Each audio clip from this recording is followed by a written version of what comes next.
Bismillahirrahmanirrahim. Assalamualaikum warahmatullahi wabarakatuh.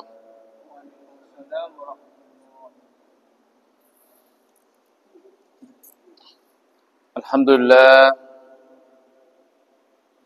alladzi 'allama bil qalam 'allamal insana ma lam ya'lam. Asyhadu an la ilaha illallah wahdahu la syarika lah wa asyhadu anna Muhammadan 'abduhu wa rasuluh. Allahumma salli wa sallim ala man istafa Muhammad ibn Abdillah wa ala alihi wa sahbihi wa mawalah amma ba'd.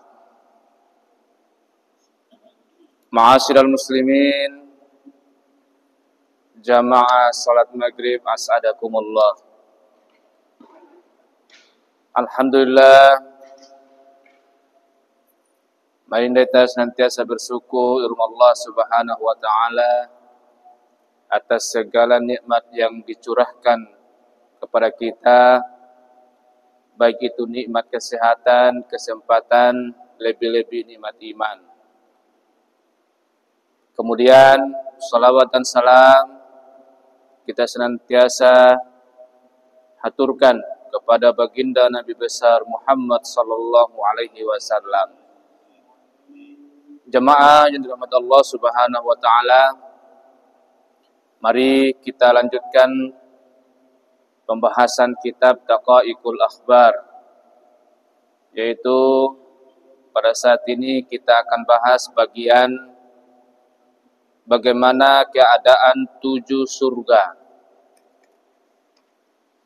Jemaah sekalian, Wahab bin Munabbih menuturkan, sesungguhnya Allah Subhanahu wa taala menciptakan surga pada hari kejadiannya.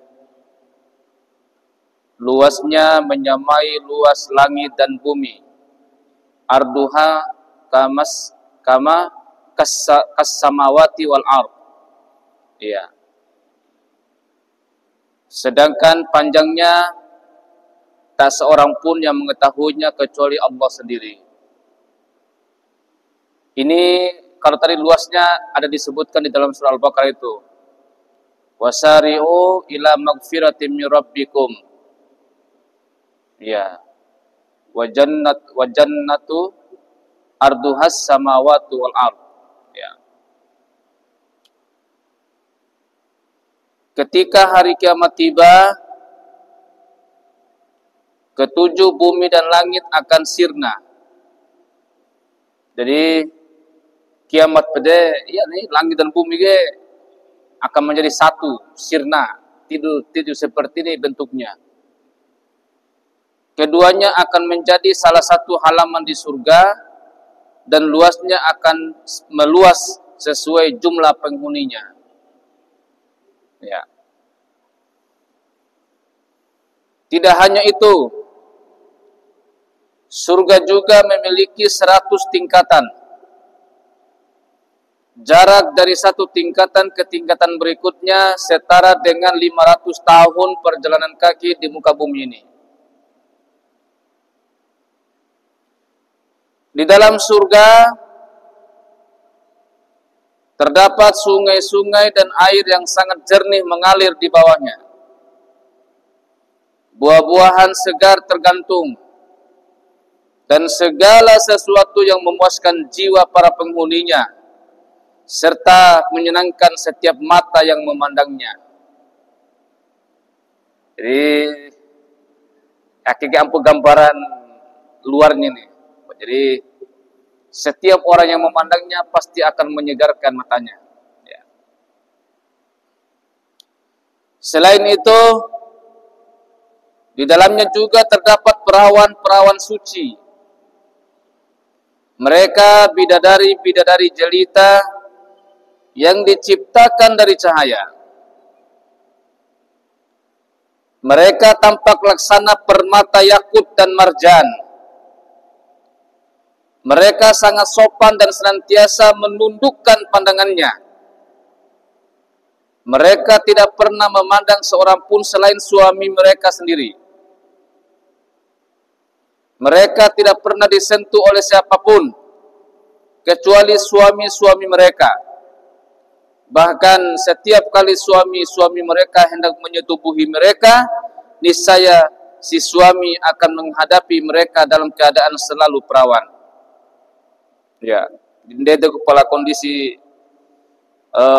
bidadari ga? Ya. Jadi bidadari itu memang diciptakan untuk melayani sebagai istri bagi orang-orang yang nanti masuk surga. Bidadari-bidadari jelita itu memiliki 70 macam pakaian yang beraneka rupa, warna dan motif. Ketika mereka kenakan, pakaian-pakaian itu sangat ringan, bahkan lebih ringan dari sehelai rambut. Kira-kira para kain dari dunia ake, padahal menutupi seluruh tubuh, tapi neon enggak, neopu kanin itu daripada honggosa selilage. Iya. Mereka sangat cantik rupawan. Tulang-tulang dan kulit betis mereka tampak seperti kaos kaki merah yang terlihat dari kaca berwarna hijau. Kira-kira kalau warna merah baru dilihat dari warna hijau, pun yang utamentikan itu ya. Dan kaos kaki merah yang terlihat dari kaca putih. Ya.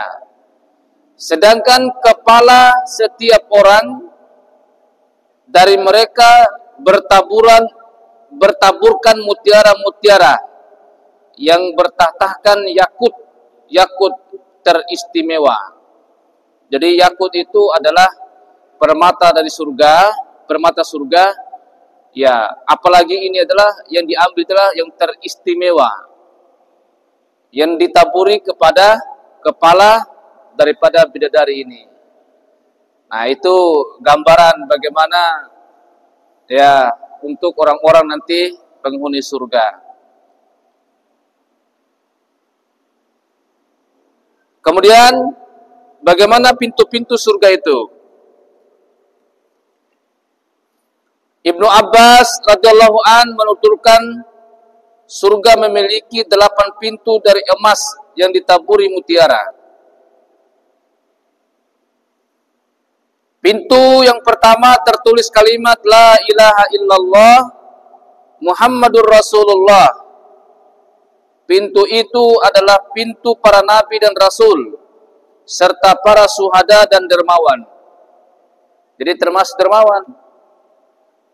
Dermawan itu mengawa sedekah, do mengawa sumbang, warasi harta naga namboto kombi nasatoi kombi tetap dia keluarkan. Watingin 6 boto, itu namanya dermawan. Ternyata palaga bagi orang dermawan itu nanti akan dimasukkan di pintu surga yang pertama yang tertulis La ilaha illallah Muhammadur Rasulullah. Di situ tempat masuknya para nabi dan para rasul dan para syuhada serta para dermawan. Luar biasa tingkatannya doma dermawan ke pala ayah. Ya. Sisa-sisa gajinya batikan poina nasumbangkanku.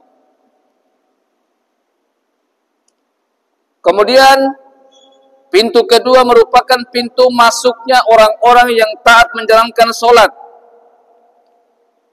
dengan senantiasa menyempurnakan wudu dan ruku sholatnya. Nah, kalau doma istiqomah sampai age, pokoknya waktu pernah hela waktu gena jaga terus waktuna. Bihawa sampeana sempurna sah bihawa sampeana sah sampeana, maka orang-orang nanti ini akan dimasukkan atau mereka akan masuk melalui pintu yang nomor 2. Ya. Di sana hanya dimasuki oleh orang-orang yang senantiasa menjaga sholatnya. Kemudian pintu yang ketiga adalah pintu orang-orang yang membayar zakat dengan ikhlas. Ya, memang dia pikirkan hartanya untuk dilakukan zakatnya. Bahwa syarakat nisabnya betul-betul dia bayarkan. Jadi lainnya pori zakat fitrah ge, tetapi yang terpenting itu adalah zakat mal. Zakat mal ge kadang kita lupakan, selalu kita lupakan. Ya. Kemudian pintu yang keempat adalah pintu para penyeru kebaikan dan pencegah kemungkaran. Ya, di sini ya gambarannya kurang lebih seperti para ustaz ini. Padahal lain dari ustaz, kita semua itu bisa menjadi. Jadi sejatinya kita ini bisa berdakwah sesuai dengan kadar kemampuan kita. Gaya Nabi, balighu anni walau ayat. Sampaikanlah dariku walaupun satu ayat. Ya, mungkin seorang guru dia menyampaikan sesuai dengan kemampuannya, apa yang dia tahu tentang kebaikan-kebaikan. Mungkin seorang petani bisa juga menyampaikan kebaikan-kebaikan apa yang telah dicontohkan oleh Nabi. Nah, ini nanti bisa masuk di sini. Namun yang terpenting lainnya hanya menyampaikan kebaikan, tetapi harus dibaleri dengan mencegahnya. Ya, taeda si do mencara ruku rawire mati sesuai dengan syariat re. Ya, ane mitiweki ditegur. Abune akan deh, anda to ingango. Aina biarkan rojo go, misalnya ngoa, ya na, aina ngango dum sambea gitu. Edam mudo indo warado mangango, belum do hore gom nah pamunture. Nah, itu namanya kemungkaran, ditegur gitu minimal. Nah, karena kita tidak memiliki, karena Nabi ketika kamu mau lihat suatu kemungkaran, maka rubahlah dengan kemampuan, dengan tanganmu, dengan jabatanmu. Ya, intinya dengan kekuatanmu, maluasi rubah dengan cara topa nih. Kau bisa dengan topa, lo berubah siaga. Karena batis topa tinggalan berubah nanti. Loa, topa silakan topa. Pala aina tiup kemampuan daimu. Sama tagu topa mudo, topa mari itu mati nai bro, ya daimu ya. Gitu. Kalau kita mampu, tapi itu telah dengan maksudnya dalam rangka merubah kemungkaran itu menjadi baik. Kemudian kedua kali Nabi dengan cara apa? Bil lisan. Dengan kata-katamu, dengan perintahmu, ya, dengan dakwamu, dengan hikmah, dengan bil mau'izatil hasanah, ya, dengan keteladananmu. Ah, itu. Jadi karena ndaita watilota topa, watilota poe, sebab tak boleh sinda doga sama tahu ikan dai walita napala hadeb do wali cumpur nawan dai walita gitu kan, maka bisa cukup dengan berdakwah dengan ilmu kita, dengan suara kita. Ya, pelatih wali po jangan sampai mai kabar gitu wali pre kalau ndak cukup ilmu gitu kan. Nah, terus mun sarana keke wati ne topa ne ceramai wati lota ceramah atau neta ceramah sementara siaga lebih luas usia daripada naita. Nah, enggak Nabi, ya kalau begitu cukuplah dengan doa saja. Doa di rumah mata ke ne egu topa ketiwa egu topa ne egu ceramah ya luas usia wali ceramah, maka cukup dengan doa. Sehingga Nabi katakan inilah selemah-lemahnya iman. Sebab ya kalau sudah tidak melakukan apa-apa ya, apalagi dengan berdoa saja ndak sanggup kita beda kebaikannya. Ya itu kan. Nah, itu. Kemudian pintu yang kelima itu pintu orang yang senantiasa mengendalikan syahwatnya dan mencegah hawa nafsunya, ya. Jadi barang situ mengawat tapa nafsu nere, padahal dia bisa melakukannya karena dari orang lain. Misalnya hanya dirinya dengan Allah saja, tetapi karena dia takut kepada Allah, lalu dia tidak melakukan atau mengikuti hawa nafsunya, ya, maka orang-orang ini akan memasuki pintu surga yang kelima. Kemudian pintu surga yang keenam adalah pintu masuknya orang-orang yang telah menunaikan haji dan umrah. Ya, jadi aku nderu kita mau haji deh, abu nih, ya, itu pintu surga yang keenam, yaitu dikhususkan bagi orang-orang yang telah menunaikan ibadah haji dan umrah. Kemudian pintu yang ketujuh, itu pintu orang-orang yang berjuang di jalan Allah Subhanahu wa ta'ala, baik dengan hartanya, jiwanya, dengan ilmunya, ya. Maka orang-orang ini akan dimasukkan oleh Allah melalui pintu yang ketujuh di dalam surga itu. Kemudian pintu yang kedelapan itu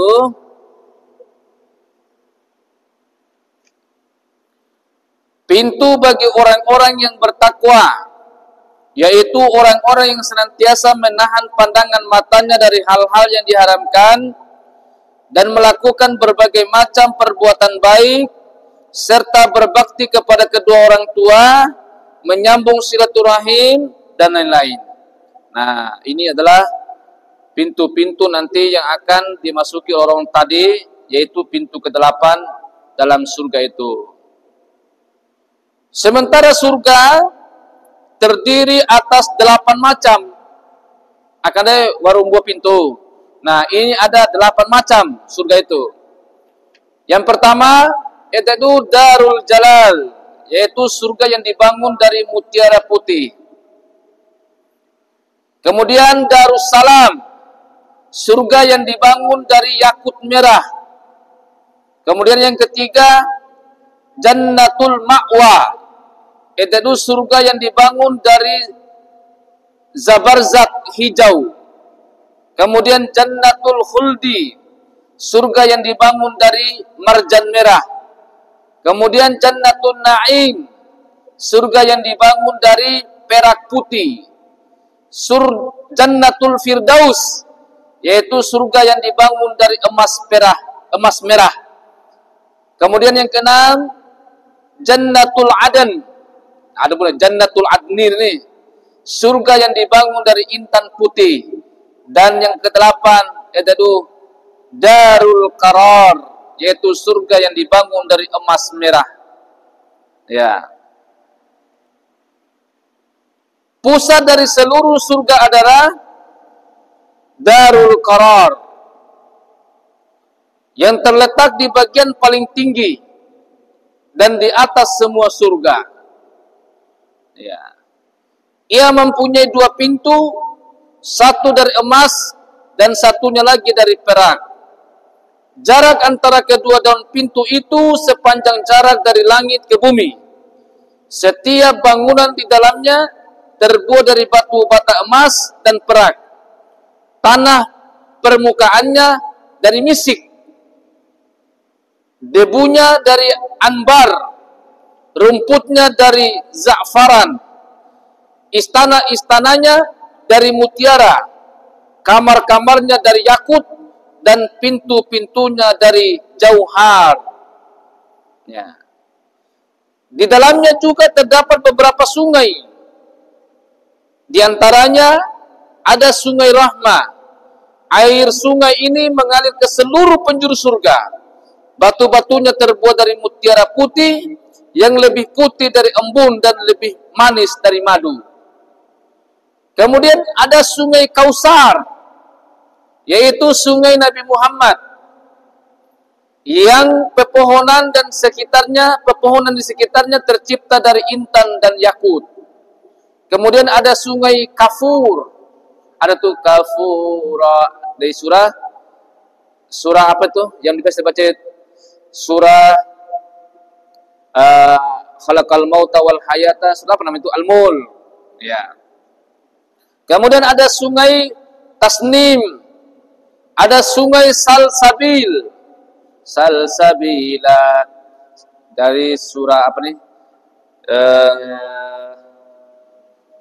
Ya, ya, ya. Al-Insan, ya, Al-Insan.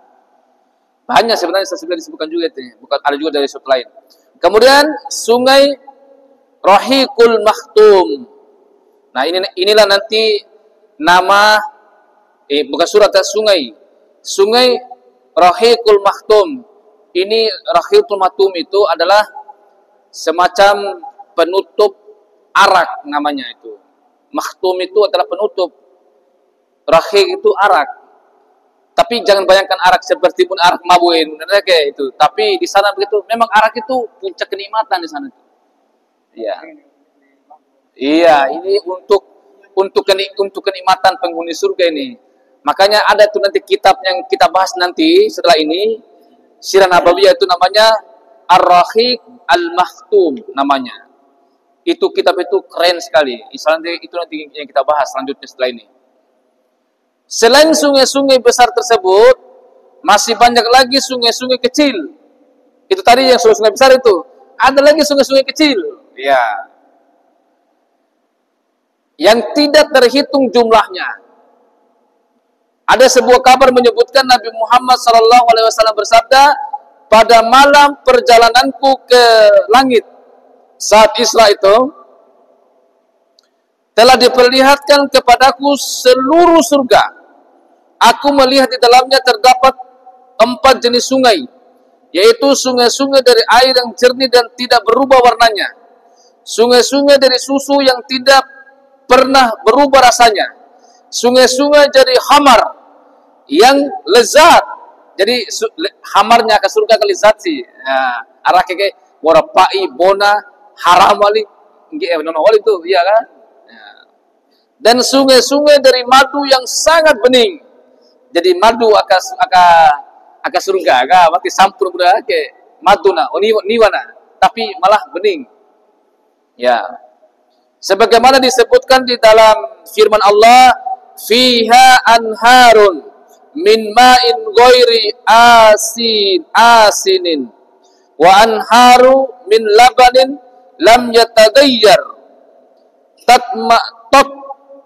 ta'muhu wa anharun min khamrin lazzatin lissaribin wa anharun min gasalin musaffa. Ya. Di dalamnya ada sungai-sungai dari air yang tiada berubah rasanya dan baunya, sungai-sungai dari air susu yang tiada berubah rasanya, sungai-sungai yang dari khamar yang lezat rasanya bagi peminumnya, dan sungai-sungai dari madu yang disaring. Surah Muhammad ayat 15. Lalu aku bertanya, wahai Jibril, dari manakah datangnya sungai-sungai ini? Dan kemanakah air sungai-sungai itu mengalir? Malaikat Jibril menjawab, sungai-sungai itu akan mengalir ke Telaga Kausar, dan aku tidak tahu dari mana datangnya. Mohonlah kepada Allah agar dia memberitahukannya kepadamu, atau agar engkau diizinkan melihat hulu dari semua sungai-sungai itu. Aku pun berdoa kepada Allah. Kemudian satu malaikat datang menjumpaiku. Ia mengucapkan salam dan berkata, wahai Muhammad, pejamkan matamu, pejamkan kedua matamu. Aku memejamkan mataku. Sesaat kemudian malaikat itu berkata, bukalah kedua matamu. Aku membuka mataku, dan ternyata diriku telah berada di dekat sebatang pohon.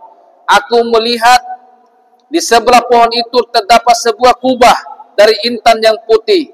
Kubah itu mempunyai pintu dari yakut hijau dan gemboknya dari emas merah. Adapun tinggi kubah itu, apabila seluruh isi dunia, baik dari golongan jin maupun manusia berada di atasnya, niscaya mereka akan tampak seperti seekor burung pipit yang bertengger di atas puncak sebuah gunung. Aku melihat keempat sungai itu mengalir dari bawah kubah itu. Ketika aku ingin kembali, malaikat berkata kepadaku, kenapa engkau tidak masuk terlebih dahulu ke dalam kubah itu? Aku menjawab, bagaimana aku bisa masuk ke dalamnya bila pintunya terkunci seperti itu? Bukalah. Dengan apa aku akan membukanya? Kata Nabi, kuncinya sudah ada di tanganmu. Apa kuncinya? Malaikat menjawab, kuncinya adalah kalimat Bismillahirrahmanirrahim. Aku mendekati kubah itu. Ketika sampai di depan pintunya, aku membaca Bismillahirrahmanirrahim, maka terbukalah gemboknya. Ya. Aku masuk ke dalam kubah dan tampak olehku sungai-sungai itu mengalir dari 4 tiang. Ketika aku hendak keluar, malaikat itu berkata kepadaku, apakah engkau sudah melihat dan menyaksikannya?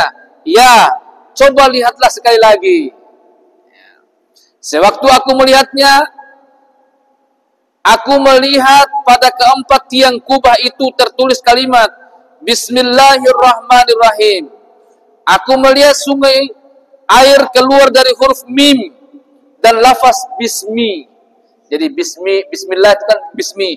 Dari huruf mim disitulah keluar air tadi. Sungai tadi itu yang pertama. Sungai susu keluar dari huruf ha dalam lafaz Allah. Jadi Allah, huruf ha keluar lagi air. Sedangkan sungai hamar keluar dari huruf mim dari lafaz Ar-Rahman. Dan sungai madu keluar dari huruf mim dalam huruf Ar-Rahim. Huruf mim aku jumpai kan ni? Ya. Demikianlah aku pun menjadi tahu ke-4 sungai ini bersumber dari lafaz Bismillahirrahmanirrahim. Jadi keluarnya air yang pertama tadi itu adalah dari huruf bismi, huruf mim, kemudian Allahu huruf ha, kemudian Ar-Rahman mim yang itu, ya, kemudian Ar-Rahim mim yang terakhir. Allah berfirman, wahai Muhammad, apabila salah seorang dari umatku menyebut aku dengan nama itu, maksudnya nama Bismillahirrahmanirrahim, kemudian dengan ikhlas mengucapkan Bismillahirrahmanirrahim, niscaya aku akan memberinya minum dari 4 sungai ini. Jadi edegu dasar jamaah sekalian nih, ada nefa rakas siraraim tahore ne ho sambea Bismillahirrahmanirrahim, ne engaha Bismillahirrahmanirrahim, ne nono Bismillahirrahmanirrahim. Iya. Nente oto Bismillahirrahmanirrahim. Ya, subhanalladzi sakhalana hadza wa ma kunna lahu mukrimin wa inna ila rabbina lamunqalibun. Ya. Itu kalau nente Honda, nente oto, nente jara. Nah, kalau nente kapa Bismillahi majreha wa mursaha.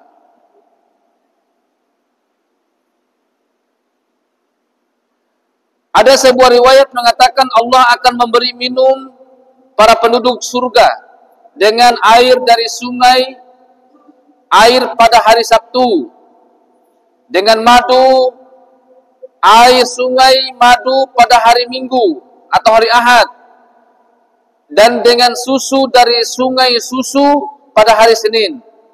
Sedangkan pada hari Selasa mereka akan disuguhi minuman arak.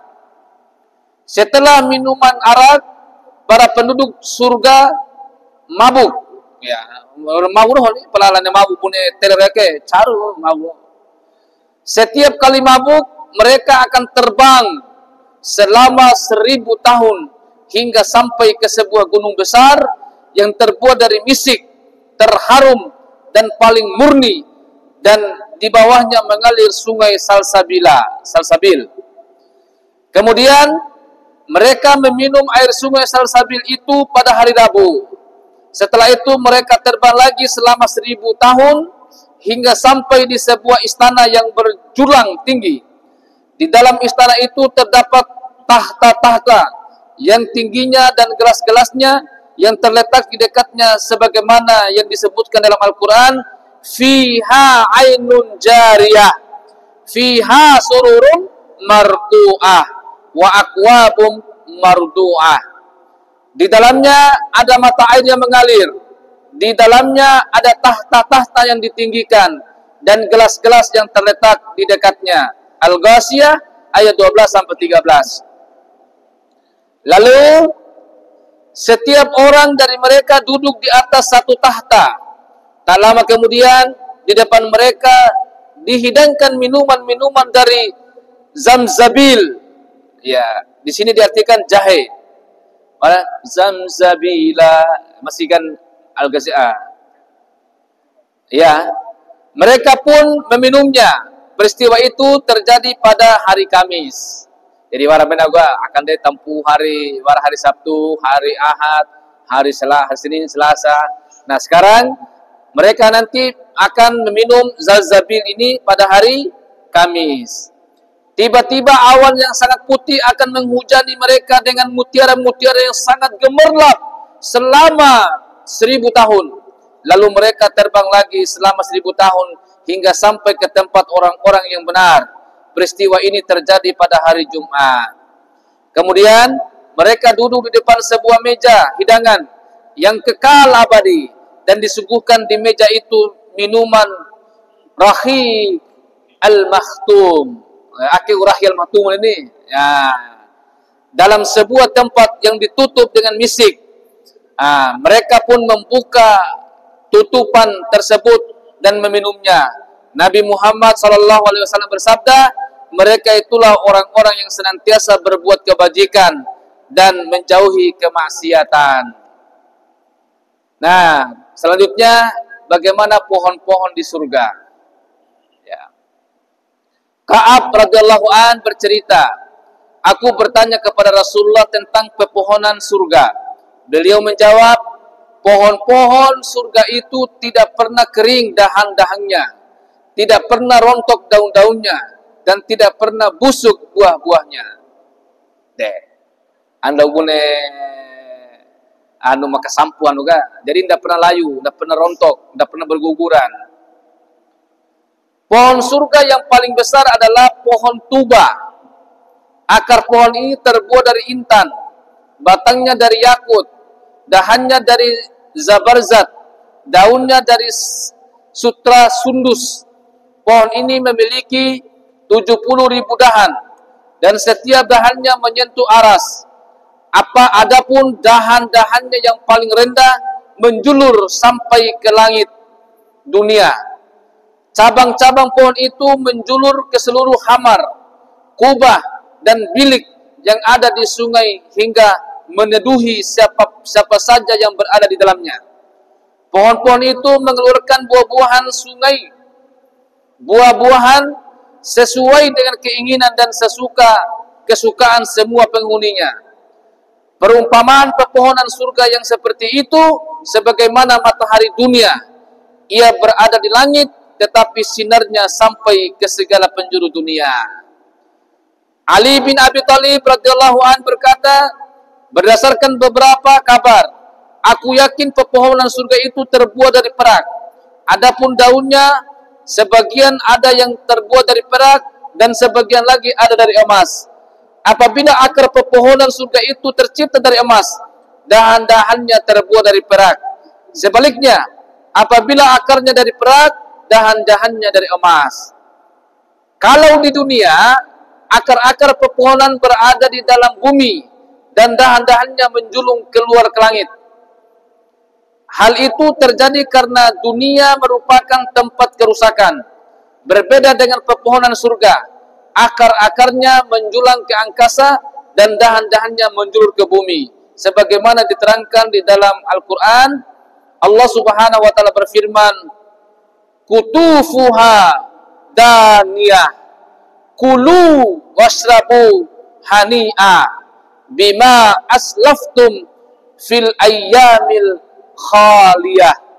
Buah-buahnya dekat. Kepada mereka dikatakan, makan dan minumlah dengan sedap disebabkan amal yang telah kamu kerjakan pada hari-hari yang telah lalu. Jadi buana ese akas surga ga justru akar naga ta ese gu ndai daga tinggal pokilalon esingaha nete. Sedangkan tanah tempat tumbuh pepohonan surga itu tercipta dari misik, ambar, dan kafur. Sementara sungai-sungai yang mengairinya terdiri dari air susu, madu, khamar, dan air yang jernih. Setiap kali ingin merebus, pepohonan itu akan saling bersentuhan satu sama lain. Gesekan-gesekan antara pepohonan itu menimbulkan simfoni, suara yang sangat merdu dan belum pernah terdengar sebelumnya di dunia. Au gesekan-gesekan, kalau bulan elineta gesekan sanga fuhajar keke krek ni dengar keke. Napi di fiko. Kalau akakah justru mengeluarkan suara yang indah dan keindahannya belum pernah terdengarkan selama di dunia ini. Ya, namanya suara simfoni. Menurut satu sumber, Ali bin Abi Thalib pernah menuturkan Rasulullah SAW bersabda, sesungguhnya di surga itu terdapat sebatang pohon yang puncaknya mengeluarkan berbagai macam pakaian, dan pangkalnya senantiasa mengeluarkan kuda-kuda yang mempunyai sayap dan pelana, serta tali kekangnya terbuat dari intan dan yakut. Kuda-kuda itu tidak pernah buang air besar maupun buang air kecil. Inilah kendaraan para wali Allah. Kuda-kuda tersebut akan membawa para waliullah terbang mengelilingi surga. Orang-orang yang melihat mereka dari bawah akan berkata, "Ya Tuhanku, apakah yang menyebabkan hamba-hambamu itu sampai mendapatkan kemuliaan seperti itu?" Allah Subhanahu wa taala menjawab, "Mereka adalah orang-orang yang mendirikan solat pada saat kalian semua tertidur pulas." Coba artinya doma sampai tahajud. Ternyata pelaga jamaah sekalian, doma istiqomah sampai tahajud kah nanti akan mendapatkan kuda-kuda yang terbang mengelilingi surga. Dan ini tidak semua orang dapat, Pak. Ete kupala di karoaga wa minal laili fatahajjad bihi nafilatan lak asa ayyab'asaka rabbuka maqamam mahmuda. Ini tempat yang mulia, Pak, yang tidak didapatkan oleh orang-orang selain orang-orang yang melakukan sholat tahajud ini. Tempat mulia, Pak, sampai orang ini katanya semua penghuni surga itu melihat mereka berterbangan itu dan mengatakan, bertanya kepada Allah, "Ya Allah, siapakah orang-orang yang mulia itu?" Allah menjawab, "Mereka adalah orang-orang yang mendirikan solat pada saat kalian semua tertidur pulas. Mereka berjuang di jalan Allah pada saat kalian duduk-duduk bercengkraman di dekat istri kalian. Dan mereka membelanjakan hartanya di jalanku ketika kalian enggan bersedekah." Jadi itu tadi, orang yang salat malam, orang yang berjuang di jalan Allah, orang yang bersedekah, dan orang yang senantiasa berjuang di jalan Allah.